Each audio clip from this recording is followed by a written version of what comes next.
श्री ओम नमः सिद्धेभ्य एस सुरासुरमणु सिन्धवन्दितं दोदघादिकं मलम् प्रणमामि वढ्ढमाणं तीर्थं धम्मस्कातारं शेषे पुण्यतीर्थयरि ससौ सिद्धे विशुद्ध भावे समणेयणानदंसं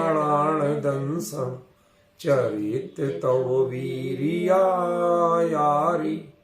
ते सौवे समगं पतेगमेव पतेगं वन्दामि अवट्टन्ते अर्हन्ते मानुषे खेते किच्चा अरिहन्ताणम् सिद्धाणं तरणमो गणहराणम् अज्जावैवगाणं साहूढं चैव सौवेसिं तेसिं विशुद्धदंसं प्राणपहाणासमं समासेज्य उपसंपयामि सम्मम् जतोणिवाण संपत्ति। प्रवचन सार परमागम ज्ञान तत्व प्रज्ञापन महाधिकार गाथा 26 पृष्ठ 44। सव्वगदो जिण वसहो सव्वे वियतगदा जगदी अट्ठा नाणमया दो यजिणो विषयादो तस्ते भणिदा। लंबा अंतराल हो गया, इसलिए पहले गाथा का शब्दार्थ लेते हैं, बाद में आगे का विषय प्रारंभ करेंगे। जिण वसहो सव्वगदो, जिन वृषभ सर्वगत हैं या और सव्वे भी सभी जगदी अट्ठा लोक में विद्यमान पदार्थ तद गदा उन जिनेन्द्र भगवान के तदगत हैं या और जिणोणाणमयादो जिनेन्द्र भगवान के ज्ञानमय होने के कारण ते तस्य विषयादो भणिदा, वे जो जगत के पदार्थ हैं वे उनके जिनेन्द्र भगवान के ज्ञान के विषय रूप में कहे गए। ठीक है, ये तो हुआ मात्र शब्दार्थ। इस गाथा पर तकरीबन हर पक्ष से लगभग 4 घंटे अपनी चर्चा चल चुकी है, कोई कम नहीं है। अब जो चर्चा का विषय है वह इसमें 1-2 महत्वपूर्ण बिंदु हैं, फिर हम आगे बढ़ेंगे। पहला प्रश्न है मेरा कि यहां पर जिन वृषभ को सर्वगत कहा, जबकि अगली गाथा में आत्मा और ज्ञान के संबंध की बात की, उसमें जिन वृषभ को साइड में कर दिया। ठीक है ना, तो यहां जिन वृषभ को सर्वगत क्यों कहा? आत्मा को ही सर्वगत कहते ना। 23वीं गाथा में तो यही कहा था, आदाणाण प्रमाणम राणम णय प्रमाणम उद्दिष्टम णयम लोया लोयम तम्माणाणम तु सव्वगयम, ज्ञान सर्वगत। तो यहां अकेले ज्ञान की बात करते ना, जिनेन्द्र भगवान वो सर्वगत हैं, ऐसा क्यों कहा? प्रश्न समझ में आया? सुनो, इसके पीछे बहुत गहरा रहस्य है जो अभी विचार करते हुए मुझे एकदम ख्याल में आया, वह मैं आपको बताना चाहता हूं। पहले ये बताओ, जिन किसे कहते हैं? जितेंद्रिय सो जिन, सरल सी परिभाषा है, प्रचलित परिभाषा है। अच्छा, इंद्रियों को जीतना माने क्या?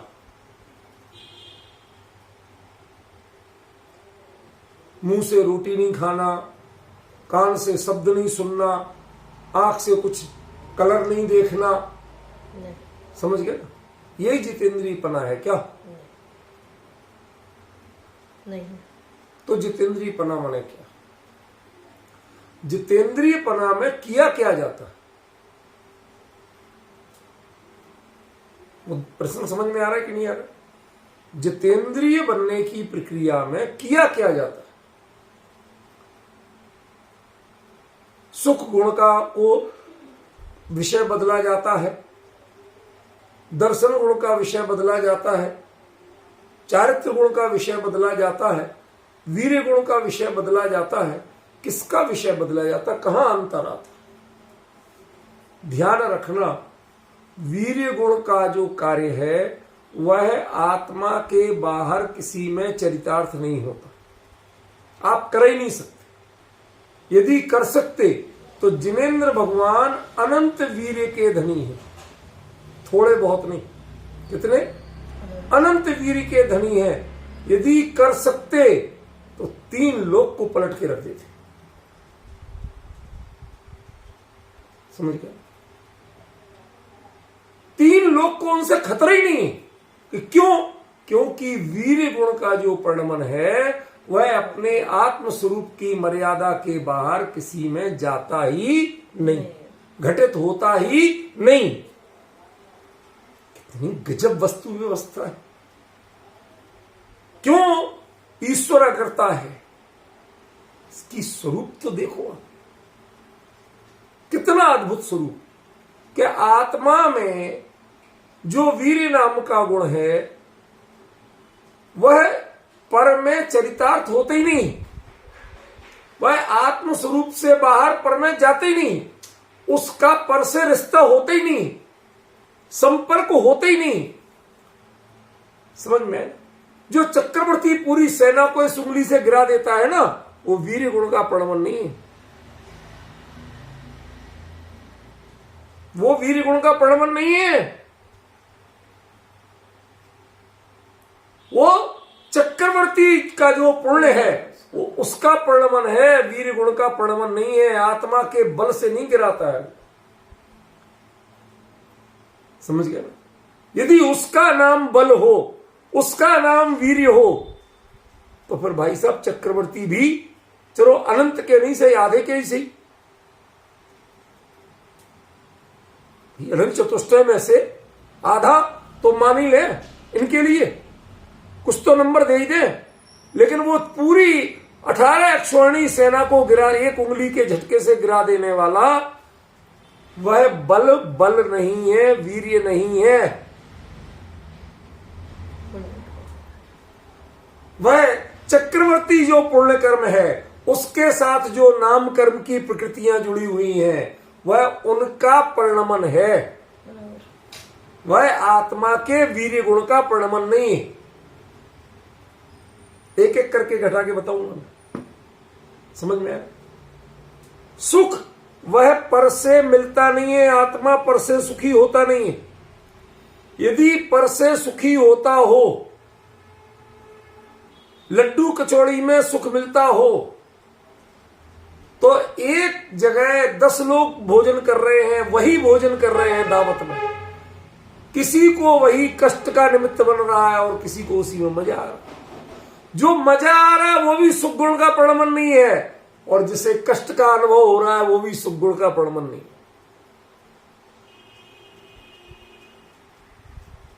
ये भ्रमात्मक मान्यता है कि मुझे ऐसा हुआ, और जो देह में घटित हो रहा है वो सब तुम्हारे पुण्य पाप के खेल हैं। समझ में आया? वो आत्मा के सुख गुण का परिणमन नहीं। तो वीर्य गुण का परिणमन पर में होता नहीं, सुख गुण का परिणमन पर में होता नहीं। समझ में है ना? चारित्र गुण का परिणमन पर में होता नहीं। यदि चारित्र गुण का परिणमन पर में होता हो तो फिर सारा रोटी छोड़ने वालों को ही चारित्र होना चाहिए। फिर ये अनशन नाम के चारित्र को सबसे नीचे क्यों कहा, और बहिरंग चारित्र क्यों कहा, अंतरंग क्यों नहीं कहा? है ना? तप में अनशन, अवमोदन, वृत्ति, ये सबको बाहरी, ये आत्मा से बाहर की चीजें हैं। इनमें तुम अंदाज लगाते हो कि शायद ये चारित्र है, पर आचार्य कहते वो खरेखर चारित्र नहीं, वो तप नहीं है। समझ गए? तो फिर चारित्र गुण का परिणमन क्या है?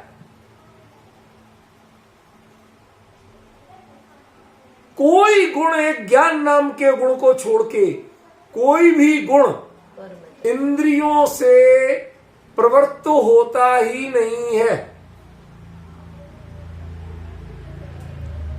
सुख गुण इंद्रिय के परिणमन को और इंद्रिय के विषय को जानता तक नहीं है।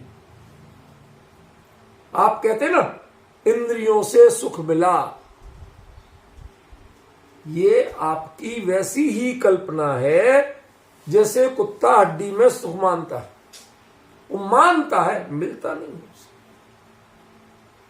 वो तो चूसने से उसका ही जबड़ा कटता है, कुछ सुख नहीं मिलता। मानता है तो भाई मानता है ना, उसको कोई क्या कर ले। कल्पना करने से कोई किसको रोक सकता है? समझ रहे हैं? तो बड़ा महत्वपूर्ण प्रकरण है।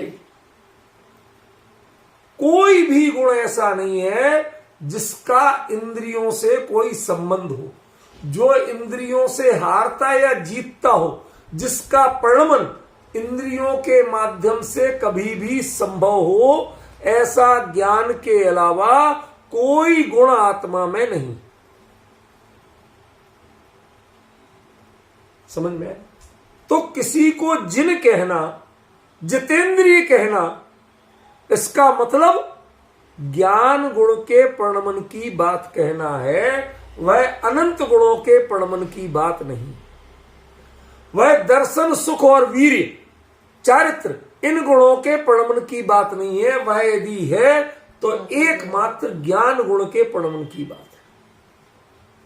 क्योंकि इंद्रियों के अधीन यदि कहा जाता है तो ज्ञान के परिणमन के कारण, और इंद्रियों को जीतने वाला कहा जाता है तो ज्ञान गुण के परिणमन के। जो इंद्रियों के अवलंबन के बिना चलना सीख गया वो जितेंद्रिय है, वो जिन है।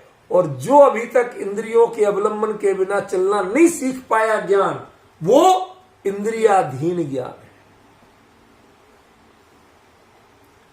इसलिए जितेंद्रिय और जिन संज्ञा जो है वह किसकी है? आत्मा की नहीं है, यह संज्ञा ज्ञान की है। हां, जरा ध्यान से सुनिए। जो आप जिन कहते हो ना, जिनेंद्र कहते हो ना, ये संज्ञा ज्ञान की है, ये आत्मा की संज्ञा नहीं है। जो भगवान जिनेंद्र कहे जाते हैं वो ज्ञान की परिणमन के कारण कहे जाते हैं, संपूर्ण आत्मा के स्वरूप के कारण नहीं कहे जाते। अरिहंत के अनंत चतुष्टय होते हैं, जिनेंद्र के अनंत चतुष्टय नहीं होते हैं। जिनेंद्र के सिर्फ अनंत ज्ञान होता है, जिनेंद्र के अतीन्द्रिय ज्ञान होता है, अनंत चतुष्टय नहीं होता। आज का जो विषय है आपका माइंड ब्लोइंग विषय है। जो चीज सुनी नहीं, जिस पर विचार नहीं किया, ये वो विषय है। अभी तक जो इस गाथा पे चर्चा चली वो एकदम अन्य पक्षों पे थी। मेरे चिंतन का विषय, चिंता का विषय ये था कि जिनवश हो यहां क्यों कह दिया। जब आप पहले ज्ञान को सर्वगत कहते आए हैं, आत्मा को सर्वगत कहते आए हैं, यहां बीच में जिन वृषभ को सर्वगत क्यों कह दिया? प्रश्न समझ रहे हो ना? आप बीच बीच में बात को बदल क्यों देते हैं? कुंदकुंदाचार्य देव कुंद कहते हैं यदि मैं बदल रहा हूं तो तुम भी अपनी दृष्टि बदल के देखो। तुम यदि मेरे साथ नहीं चलोगे तो मेरे कथन का अर्थ तुम्हें नहीं आएगा।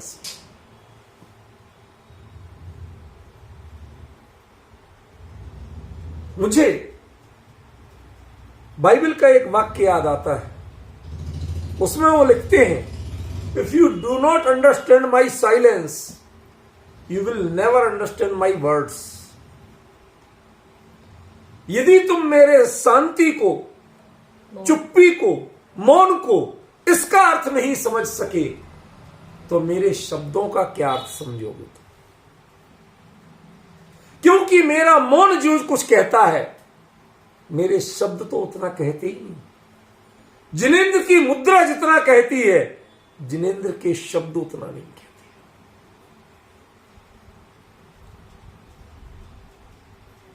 समझ में आ रहा है? बहुत गंभीर विषय है, अद्भुत विषय। मैं सच बताता हूं, मैं कहीं भी जाता हूं, स्वाध्याय करता हूं, आजकल मन नहीं लगता। क्यों? सामने श्रोताओं में वो पकड़ने का विषय का लेवल नहीं दिखता, तो आगे बात खोलने का मन नहीं करता। जिस लेवल से चर्चा सहज करता हूं मैं आपके बीच में, वो लेवल नहीं दिखता, वो आंखों में चेहरे पे भाव नहीं दिखते, तो आगे बात कैसे कहूं मैं? वहां मन छोटा हो जाता है, संकुचित हो जाता है। कैसे बोलूं मैं ये बात? समझ में?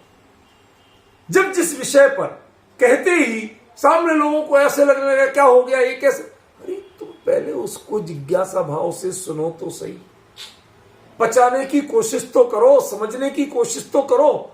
कितनी बड़ी बात कह दी आचार्य ने। जिन और जिन में भी श्रेष्ठ, ध्यान रखना, यहां बीच की बात नहीं है, जिन वर शब्द नहीं, जिन श्रेष्ठ डायरेक्ट है। वृषभ शब्द दो चीजों का वाची है, एक श्रेष्ठ और एक सर्वश्रेष्ठ सामर्थ्य। एक तो वह वस्तु, वह व्यक्ति, वह कार्य अपने आप में श्रेष्ठ है, तो उसे वृषभ कहते हैं। और वृषभ शब्द ये जिसमें सबके भरण पोषण की सामर्थ्य है, उसको वृषभ कहते हैं। ज्ञान गुण में ही अनंत गुणों के भरण पोषण की सामर्थ्य है।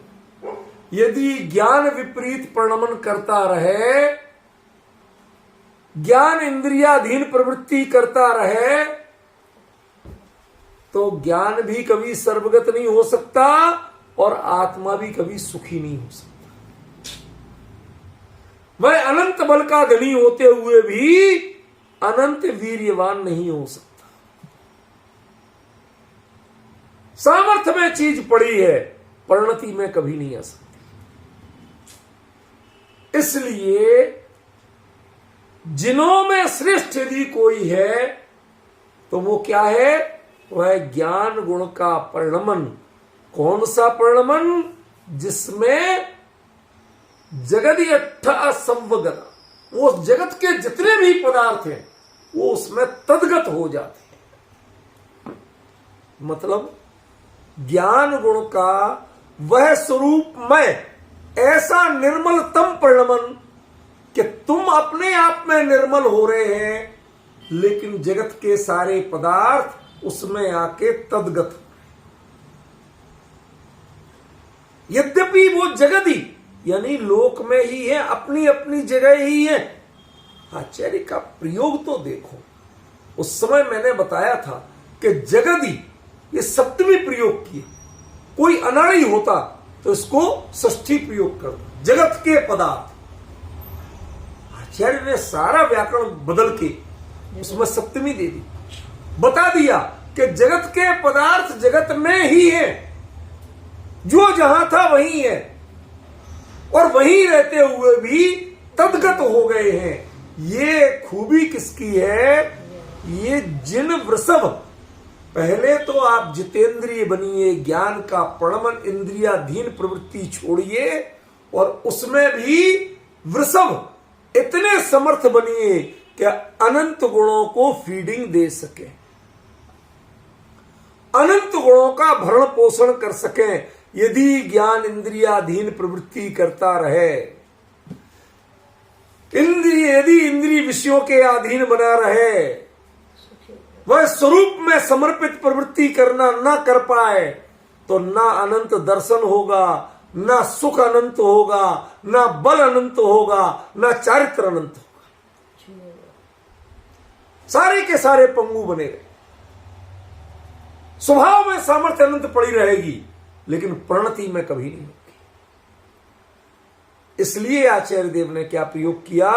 जिन वसह, जो जिन वृषभ है। पहले तो जो ज्ञान की प्रणति, ध्यान रखना मैंने इसीलिए कहा, इंद्रियाधीन प्रवृत्ति किसी अन्य गुण की होती ही नहीं है। इंद्रिय के माध्यम से प्रवृत्त कुछ नहीं होता है।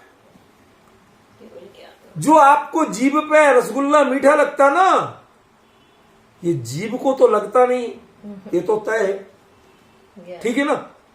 और सुख और वीर गुण, जो आप कहते हैं मजा आ गया मजा आ गया, ज्ञान गुण के अलावा अन्य कोई गुण उसको छूता ही नहीं है, उसको जानता ही नहीं है।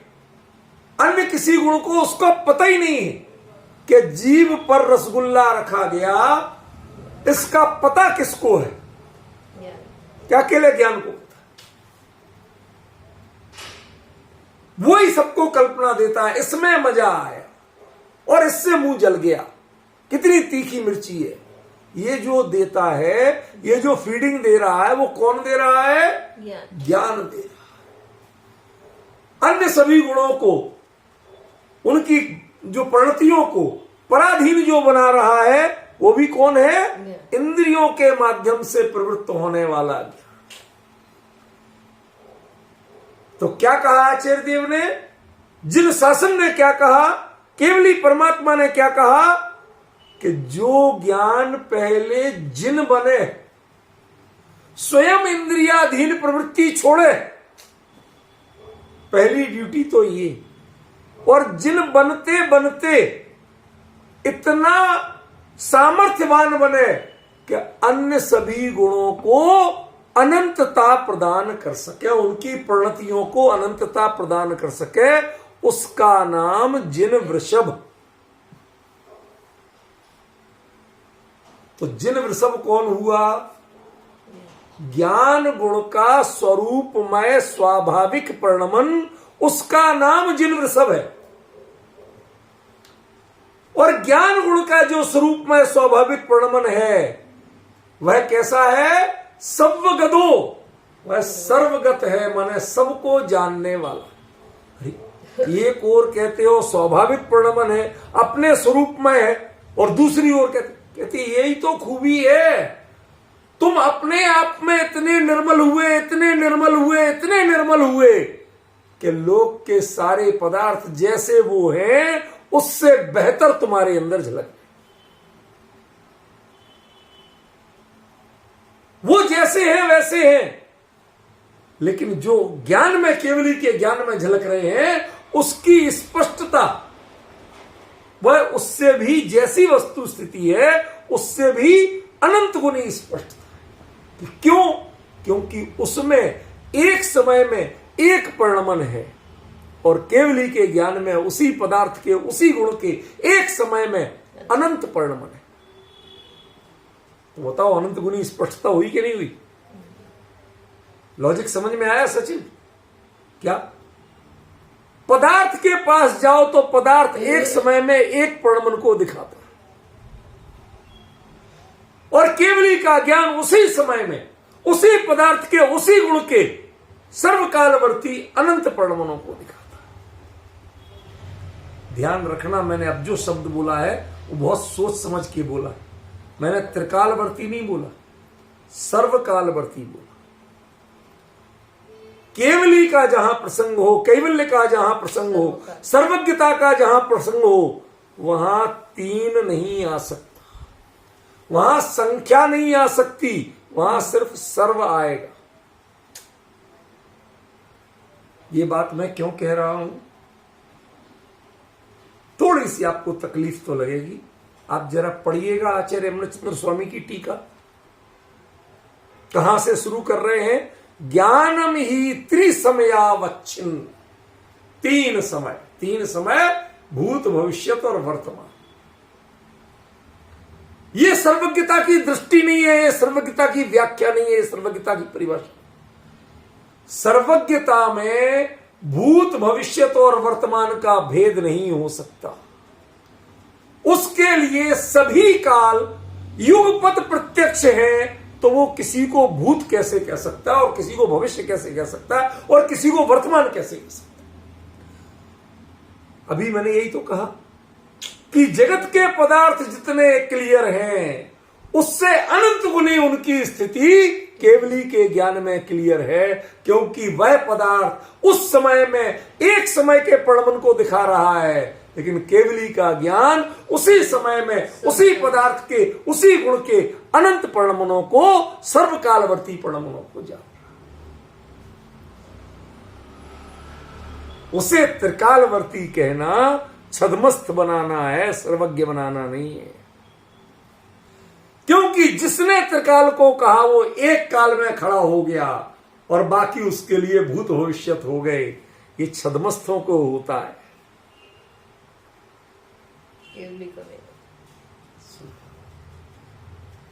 बहुत गंभीरता से सुनो। अमित जी, भाई साहब, आज क्यों आपका वीडियो बंद है? सुनो ध्यान से क्या बात कह रहा। आचार्य समंत भद्र ने इस बारे में गजब की एक कारिका लिखी है। वो लिखते हैं, स्यादवाद केवल ज्ञाने सर्व तत्व प्रकाशने भेदा साक्षात असाक्षात। जिसे एक पक्ष है जो साक्षात यानी प्रत्यक्ष करता है, दूसरे में वही चीज परोक्ष होती है। परोक्षपना क्या है? भूत और भविष्य, ये कहना परोक्षपना है। क्यों? हमें दिख नहीं रहे ना।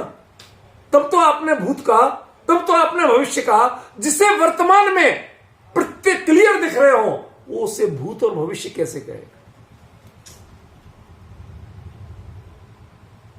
डिफरेंस ख्याल में आ रहा है? वो कह ही नहीं सकता। इसलिए तीन काल की बात करना वह छद्मस्थ दृष्टि है, वह कैवल्य सर्वज्ञता की व्याख्या नहीं है। आचार्य ने हर कहीं सर्वगत शब्द का प्रयोग किया, सर्व का प्रयोग किया। भगवान के ज्ञान को त्रिकालदर्शी नहीं कहा। अन्य मतियों में जो उनके आराध्य हैं, उनको वो त्रिकालदर्शी शब्द का प्रयोग करते हैं। जैन दर्शन सर्वदर्शी शब्द का प्रयोग करता है, सर्वज्ञ शब्द का प्रयोग करता है, त्रिकालज्ञ और त्रिकालदर्शी शब्द का प्रयोग करता है। त्रिकाल कहना इतना कहा नहीं कि आप छद्मस्थ सिद्ध हो गए, आप अल्पज्ञ सिद्ध हो गए, आप क्षयोपशमी सिद्ध हो गए, आपका ज्ञान क्षायक नहीं रहा। क्योंकि आपको अभी एक समय में सब कुछ दिखाई नहीं रहा। जब दिख नहीं रहा, कुछ दिख रहा है, बाकी पहले का है, कुछ बाद का है, बने इतना नहीं दिख रहा, तब तो आपने तीन काल कहे। जिसे सब कुछ दिख रहा है वो तो सर्वकाल कहेगा ना, वो त्रिकाल क्यों कहेगा? अब पॉइंट समझ में आया रूपल बहन क्या लिखा है और यहां चर्चा क्या है आचार्य की? मूल गाथा में कहीं तीन काल की बात नहीं, और टीका की शुरुआत तीन काल से हुई। ये दो भिन्न दृष्टिकोण। सामान्यतः ऐसा कहा जाता है, मैं इसका निषेध नहीं कर रहा हूं। अमृतचंद्राचार्य देव बहुत पूज्य आचार्य हैं, निषेध नहीं कर रहा हूं। सामान्य छद्मस्तों की भाषा में यही चलता है। लेकिन जब केवली के साक्षात्कार करके कुंद कुंद केवली के आंखों देखा हाल, केवल ज्ञान का, कैवल्य का, सर्वज्ञता का आंखों देखा हाल बता रहे हो, तो वहां पर ऐसा नहीं चलता।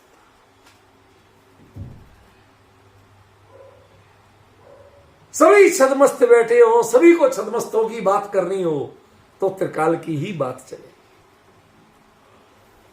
लेकिन उन छद्मस्तों की भीड़ में कोई एक सर्वज्ञ के सानिध्य से उनका साक्षात्कार करके आ रहा हो, तो उसके स्वर और छद्मस्थों के स्वर, उनमें भले ही वो छद्मस्थ हो, लेकिन साक्षात्कार किसका किया,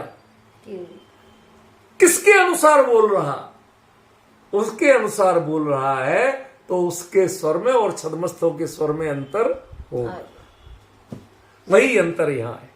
कुंद कुंद कहते सर्वगत, और ये त्रिसमय अवच्छिन्न, तीनों समय, तीनों काल, ये जो तीन काल आ रहे हैं, ये तीन काल की बात बताती है। ये छद्मस्तता की चर्चा है, जबकि यहां छद्मस्तता की चर्चा नहीं है, यहां सर्वज्ञता की चर्चा। डिफरेंस ख्याल में आए? और उसकी सिद्धि कैसे हो रही? यहां जड़ वसो माने अनंत परमात्मा, सिद्ध परमात्मा ये अर्थ नहीं है, तीर्थंकर भी अर्थ नहीं है। पहले बताया था जबकि मैंने, सुनिए अब ध्यान से। या जिन वृषभ कौन, जिन कहना माने ज्ञान की इंद्रियाधीन प्रवृत्ति का त्याग, निषेध।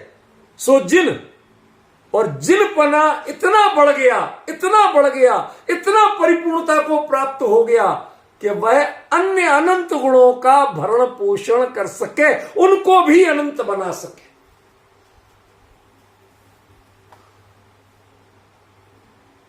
सुख गुण को अनंत सुख रूप परिणमन करने का कोई मंत्र, कोई विधि जिन शासन में नहीं, ना कर्णानी योग में है, ना चरणानी योग में।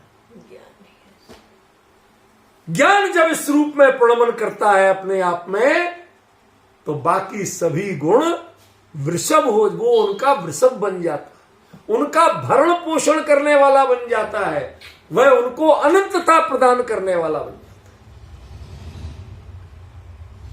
ये अर्थ है इसका। जगत के पदार्थ जगत में रहो, हमें तुम्हारी जरूरत नहीं है। तुम में त्रिकालवर्ती पर्याय उन कालों के रूप में जरूर होंगी, लेकिन वर्तमान में तुम में एक समय में एक पर्याय की स्थिति है, एक गुण में।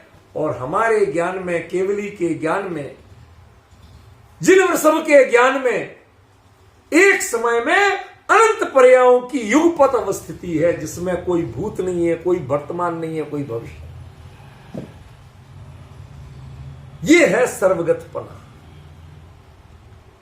ख्याल में, जगत के पदार्थ जगत में रहो, पर मेरे में जो आए है ना, तुम्हारा जो इमेज मेरे में आई है, वो इमेज तुम्हारे ओरिजिनल स्वरूप से अनंत गुना क्लियर, अनंत गुना व्यापक है।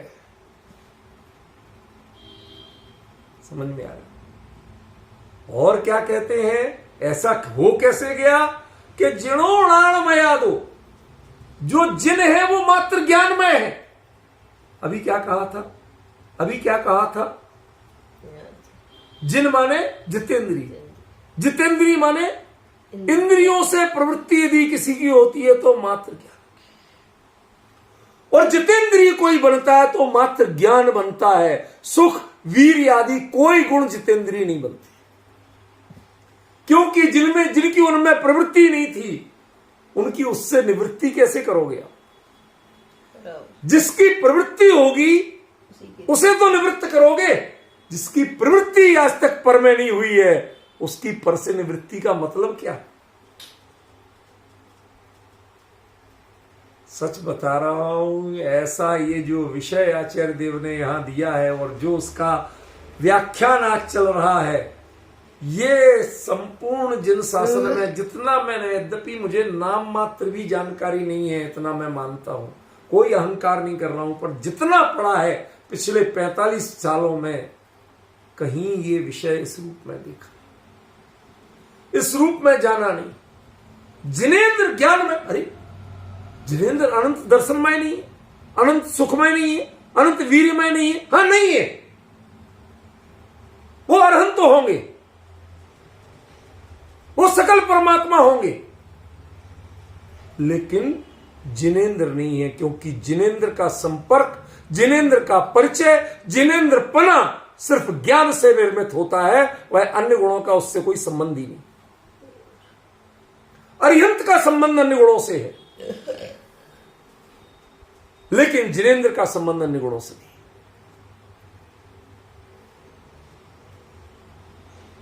अब समझ में आ रहा है आचार्य ने क्या लिख दिया? जिणोणाणमया दो, जिन मात्र ज्ञानमय होते हैं, जिनमें दर्शन, सुख, वीर्य, चारित्र, किसी की प्रणति नहीं, किसी की प्रणति का नाम जिन नहीं।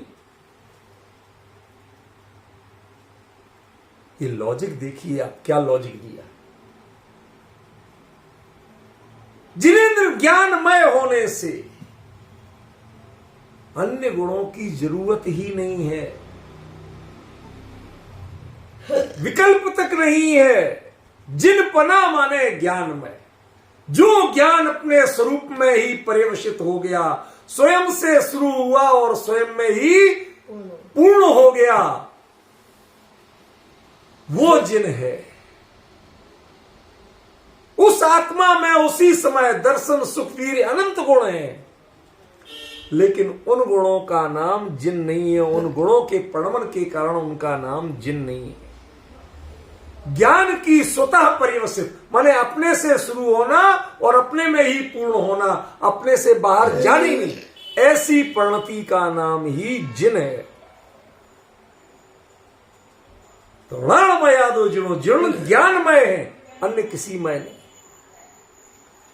आज आप सच बताओ रूपल बहन, किसी से पूछो और कह दो कभी कि जिनेंद्र में अकेला ज्ञान होता है, अनंत दर्शन, अनंत सुख, अनंत वीर्य, यथाख्याचारित्र, ये कुछ जिनेंद्र में नहीं होता, तो आपको क्या कहेगा?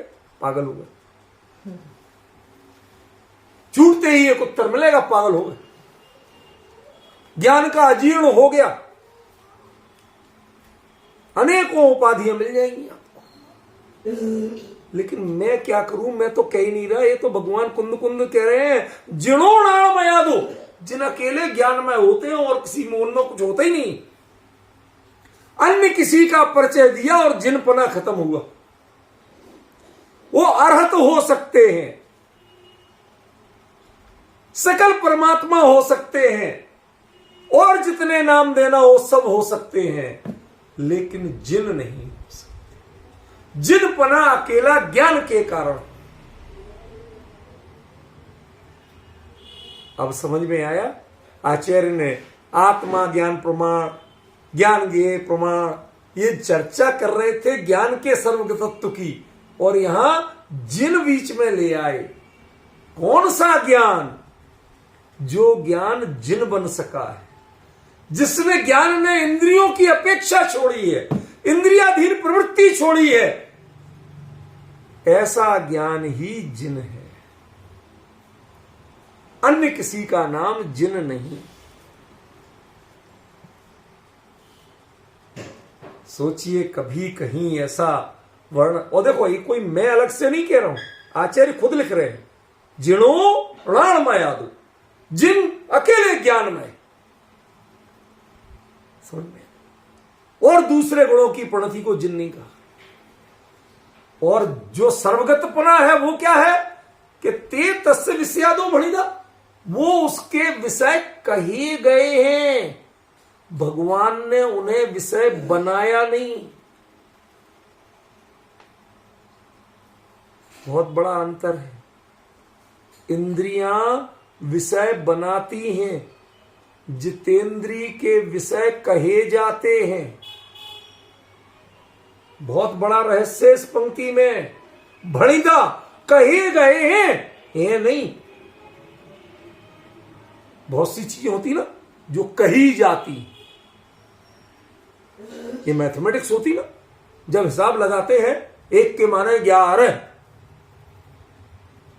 मान लो तुम्हारे पास 10 बॉल हैं, 4 चली गई, कितनी बची? वो कहता मेरे पास है ही नहीं, मैं कैसे बताऊं? अरे मान लो ना, समझ गए ना? ये सब बातें कैसी हैं? ये कहे गए हैं। खरे खर तो केवली के ज्ञान के विषय ये जगत के पदार्थ है ही नहीं। मीन्स केवली उनको अपना विषय मानते नहीं, केवली विषय रूप में जानते नहीं, केवली उनको जानने का प्रयास नहीं करते।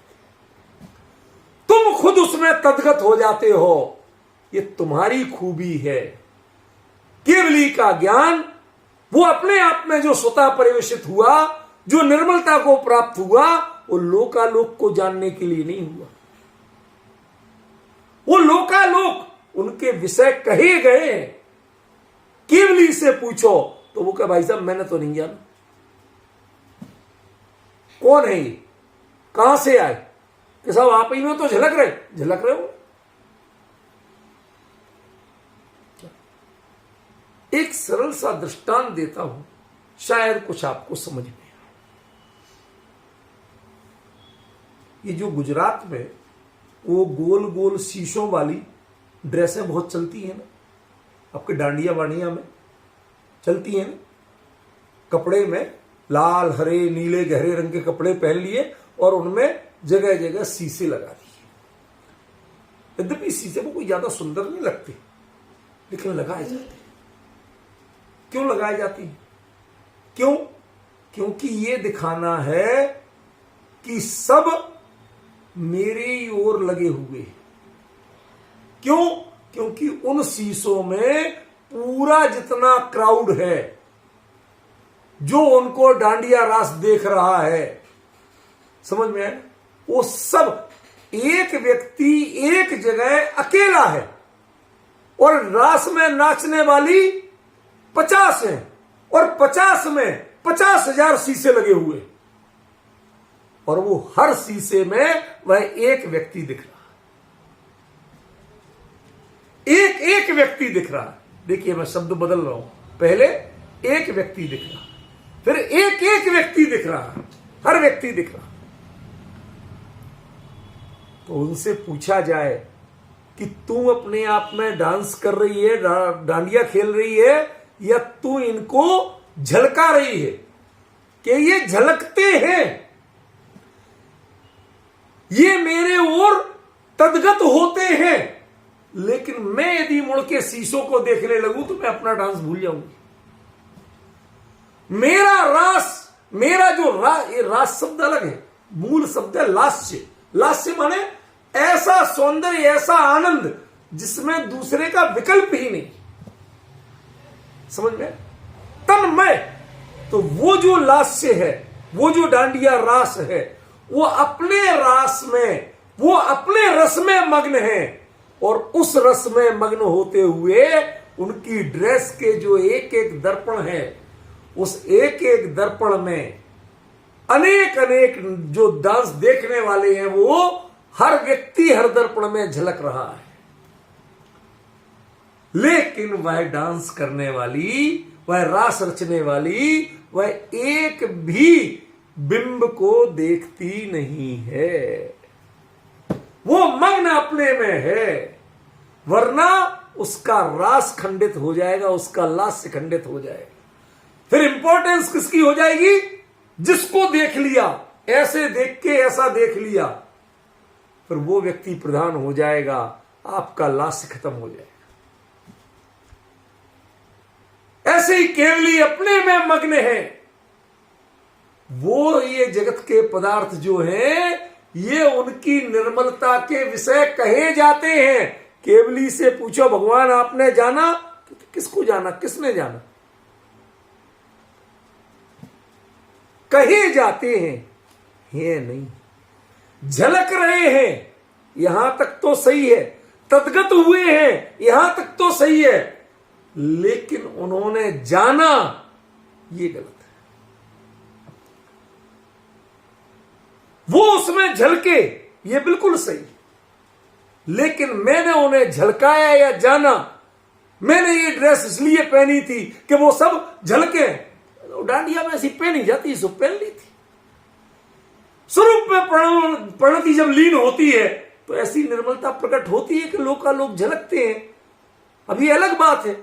लेकिन भगवान से कहा कि भगवान आपने जाना तो है, कहते तस्य विषयादो भणिदा, वो ज्ञान के विषय होते हैं, उसमें झलकते हैं। वो विषय रूप जो कहे गए वो भी कहे गए हैं, है नहीं। जब हमें कोई कहते ना, हाँ ये कहे जाते, ऐसा कहा जाता है, माने ऐसा होता नहीं। सोचो, केवली के ज्ञान में लोकालोक झलकता है, ये सत्य है, पर केवली लोकालोक को जानते हैं, ये असत्य है। क्यों? क्योंकि ऐसा कहा जाए वहां तक चलेगा, लेकिन ऐसा माना जाए तो नहीं चलेगा। यही विषय बाबू युगल जी ने अपने ज्ञान के सुपर प्रकाशकत्व में इतना गजब का सिद्ध किया, इतना गजब का सिद्ध किया कि शायद कोई लिख नहीं सका आज तक।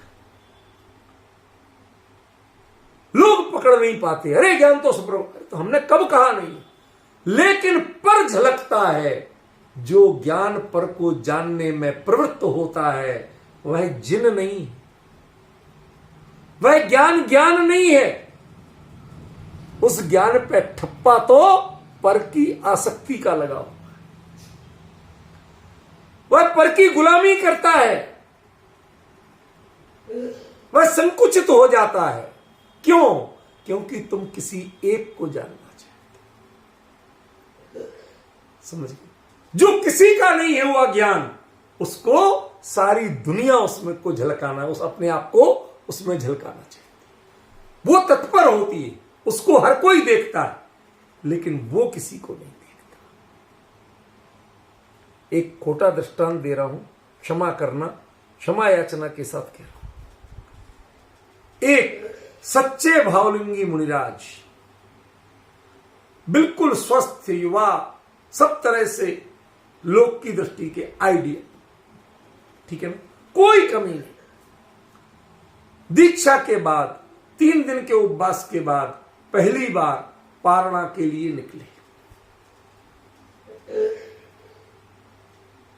शारीरिक सौष्ठव में कहीं कोई कमी नहीं थी, समझ, कहीं कोई कमी नहीं थी, ना रंग में, ना जो उसके शरीर की मजबूती, उन सब चीजों में कहीं कोई कमी नहीं थी। अंगोपांग, संस्थान, संगठन सब बेहतरीन थे। वो निकले, सारे गांव की नजरें, गांव की नवयुवतियों की नजरें, महिलाओं की नजरें उनके एक एक अंग, एक एक पार्ट पर जमी हुई थी। कोई तकलीफ? और मुनिराज ने किसी एक को भी देख लिया और ये देखा कि इसकी नजरें मेरे किस पे पार्ट पे जमी हुई हैं, उसी क्षण क्या हो जाएगा? ब्रह्मचर्य व्रत बचेगा। आप नग्न दिगंबर होके निकल रहे हैं, महाराज गड़बड़ी तो आप ही की है, कुछ तो डाल लेते। शब्दों को मैंने पहले इसलिए कह लिया, दृष्टांत के लिए क्षमा करना, मुझे कैवल्य का स्वरूप बताना है, इसलिए देना पड़ा। ये दृष्टांत बड़ा आदर्श नहीं है, लेकिन समझाने के लिए मेरे लिए तत्काल कोई और ख्याल में नहीं आया, इसलिए बता। वो अपने आप में निर्विकार, किसी पर ध्यान नहीं दे रहे, कौन मेरे किस अंग को देख रहा है इसका उन्हें कोई विकल्प ही नहीं। कौन कौन देख रहा है, स्त्री देख रही क्या, पुरुष देख रहा है, बच्चा देख रहा क्या, बूढ़ा देख रहा, कोई विकल्प ही नहीं। कौन देख रहा का विकल्प ही नहीं।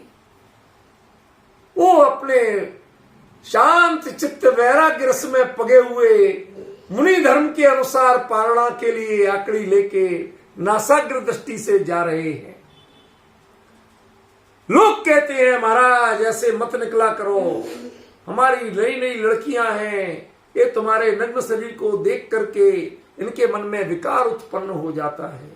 कहते जिनमें विकार उत्पन्न होता है उनसे कहो ना, मुझे क्यों परिवर्तन होने को कहते हो? मैंने तो उनको भी नहीं देखा, उनके विकार को नहीं देखा, जानने की कोशिश नहीं की। मेरी परिणति में तो निरंतर वैराग्य की धारा है और दूसरी चीज है ही नहीं।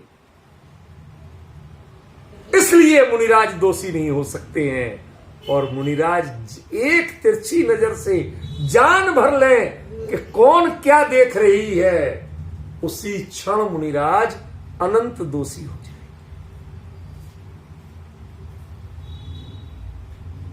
सही है कि गलत? यही स्थिति है केवली के ज्ञान की, यही स्थिति है जिणोणाणमयादों की। आप ज्ञानमय हैं, आप में ज्ञान के अलावा, ज्ञायक के अलावा अन्य कुछ है ही नहीं। आपकी नजर में लोकालोक है ही नहीं, लोकालोक है नालायक जो आपके विषय कहे जाते, वो झलक रहे हैं, लेकिन आप निर्मल इसलिए नहीं बने हो कि लोकालोक आप में झलके।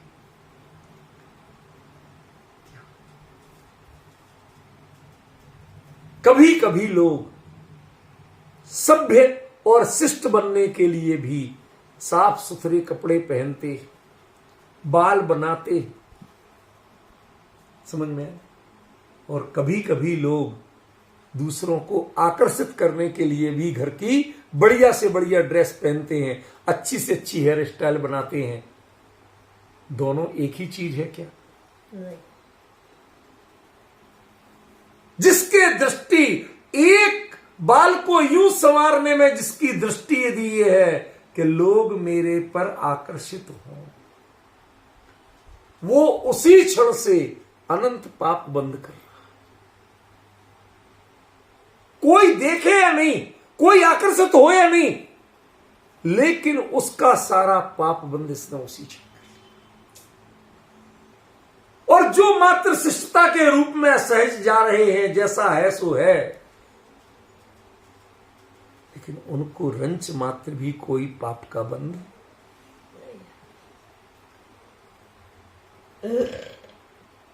अब कोई कहे कि साहब इनकी नजर, तो जिनकी नजर बिगड़ती है दोषी वो है।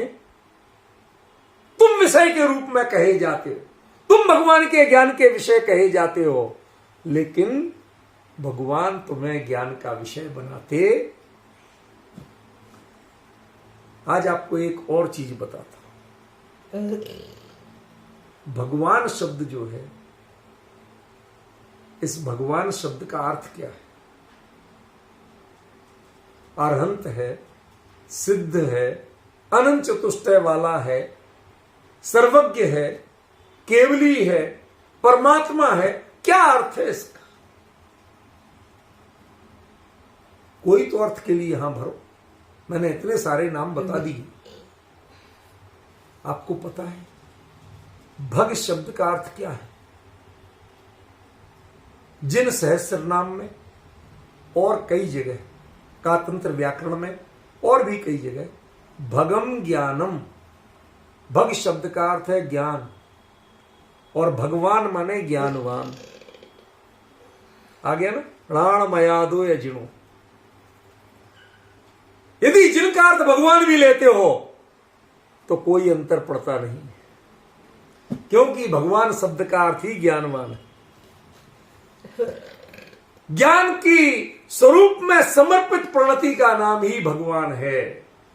वह यदि ज्ञान से ज्ञेय का संबंध जोड़ने लगे, ज्ञेय ज्ञान में झलक के अपना ज्ञेय अपना चरितार्थ करें, कोई दोष नहीं, लेकिन ज्ञान ज्ञेय को जान के झलका के अपना ज्ञान पने का गौरव दिखाए कि ये अपराध है।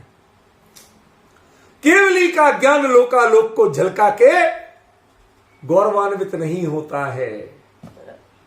लोकालोक उनके ज्ञान में झलक के ये अपना नाम पा जाते हैं कि हां मैं भी आपके उसमें झलका था,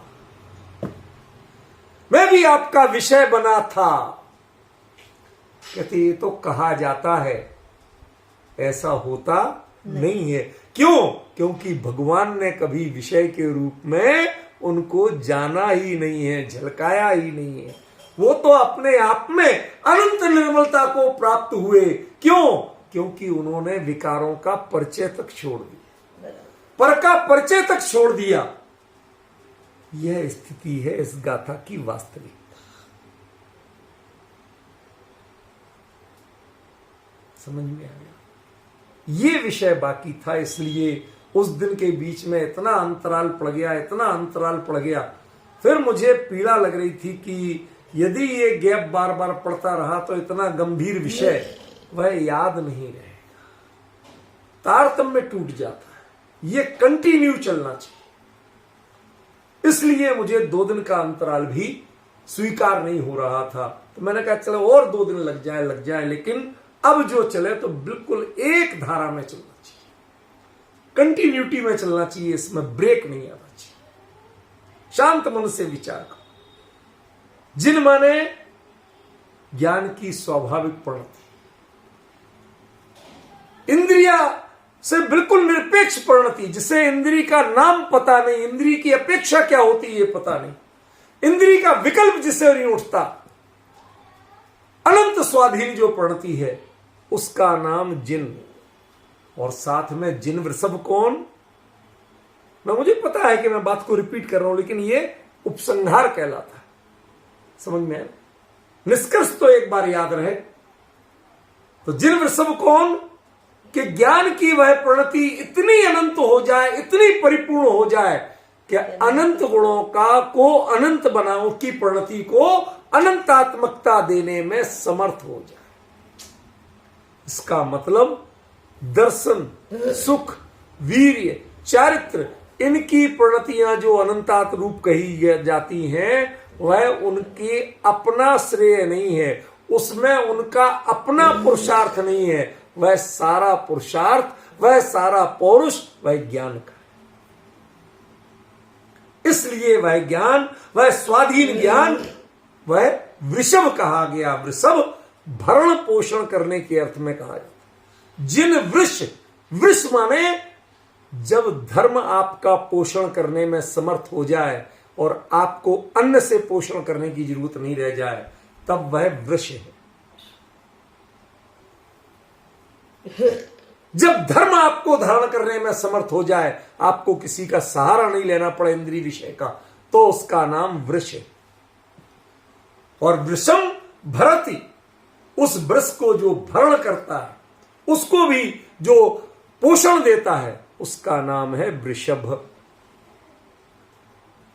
कई बार आपने पढ़ा होगा, सुना होगा, जिन वृष में शंका न धार। वृष माने धर्म, समझ में है?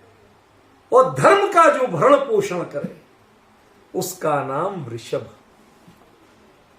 अनंत गुणों का भरण पोषण जो कर दे, उसका नाम वृषभ। एक तो आप इंद्रियों की अधीनता से परे हुए, और परे कितने हुए?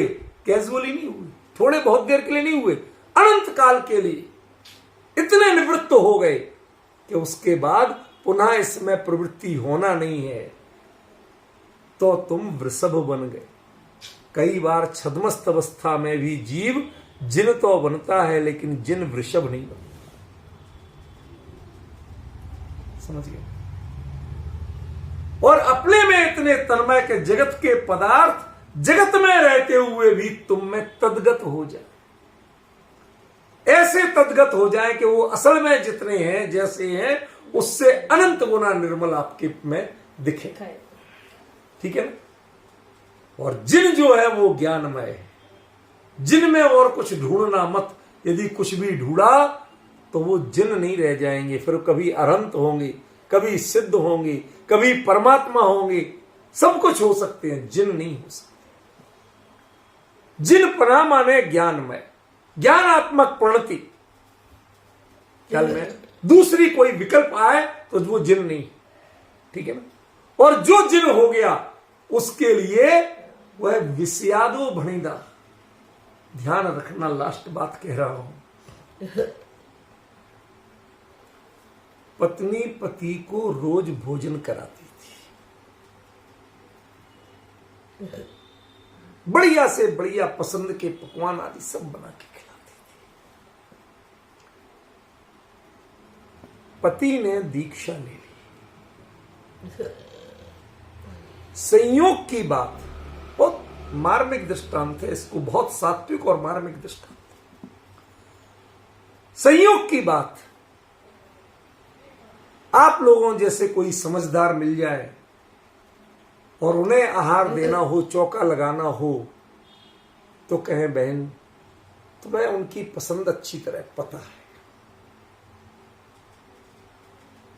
वो घर में क्या क्या, कौन सी चीज ज्यादा, तुम अपने हाथ से अपना स्वाद की बना दो, ताकि हम चाहते हैं आज वो हमारे घर से तृप्त होके जाए। शब्द ध्यान देना, वो तृप्त होके जाए। वो भद्र महिला अत्यंत विवेकी थी। उन्हें गृहस्थावस्था में बहुत पकवान पसंद थे। उसने अत्यंत नीरस और अत्यंत सादा भोजन, बिल्कुल सात्विक उबला हुआ सादा भोजन बनाया। जैसे घर में परोसती थी, परोस लोगों ने जिद की तो देने भी चली गई, लेकिन देते समय भी उसने ना पति की दृष्टि से देखा, ना पति की दृष्टि से आहार बनाया। अब बताओ, पत्नी ने आहार दिया या नहीं दिया, आहार बनाया या नहीं बनाया? ना पत्नी ने बनाया, ना पत्नी ने दिया। वो गृहस्थावस्था की पत्नी ने भी नहीं दिया। ऐसा जो आप नए विवक्षा लगाते हो वो भी नहीं लगा सकता। क्यों? क्योंकि उसने उसमें पति दृष्टि का त्याग करके एक मुनिराज और मुनिराज के योग्य आहार और मुनिराज की जो गोचरी होती है उसी भाव से विनय पूर्वक देना।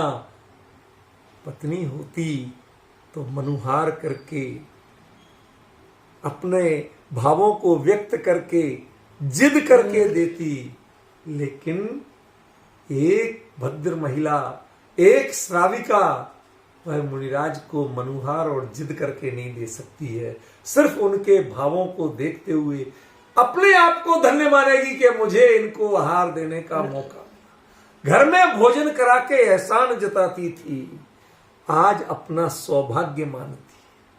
क्या कहा? बहुत अंतिम बात बता रहा हूं, बिल्कुल सटीक इसको बता रहा हूं। क्या? पहले भोजन करा के देखो तुम्हारे पसंद की चीज बना के दी, थोड़ा एहसान जताती थी, और आज इन हाथों का बना हुआ काम आ गया, अनंत सौभाग्य बना रही। ऐसे ही वो लोकालोक भगवान के ज्ञान में झलक गए, वो अनंत सौभाग्य बनाते हैं। मेरा तो भाग्य खुल गए, आज आप भगवान के ज्ञान में झलक गए, हम उनके विषय कहे गए, ये हमारा सौभाग्य। आपको किसी को कह दें कि आप ड्राइवर हो, आप झाड़ू लगाने वाले हो, आप चपरासी हो, सेवक हो, तो लाला लोग डंडा लेके तैयार हो जाए, लेकिन भगवान के रथ के सारथी बनना ड्राइवर ही तो हुआ। बाकायदा बोलियां ले, अरे भाई साहब हमें मिल जाए, सौभाग्य बनाते हो। ऐसे ही वो लोकालोक के पदार्थ वह भगवान के ज्ञान का गेय बन के, उनमें झलक के, उनके विषय बन के वह अपने आप में सौभाग्य मनाते हैं। वो कहते हैं कि हाँ हम उनके विषय बने। भगवान कभी नहीं कहते कि ये मेरे ज्ञान के विषय बने। ये है इस गाथा का मर्म। विशेष चर्चा कल चलेगी।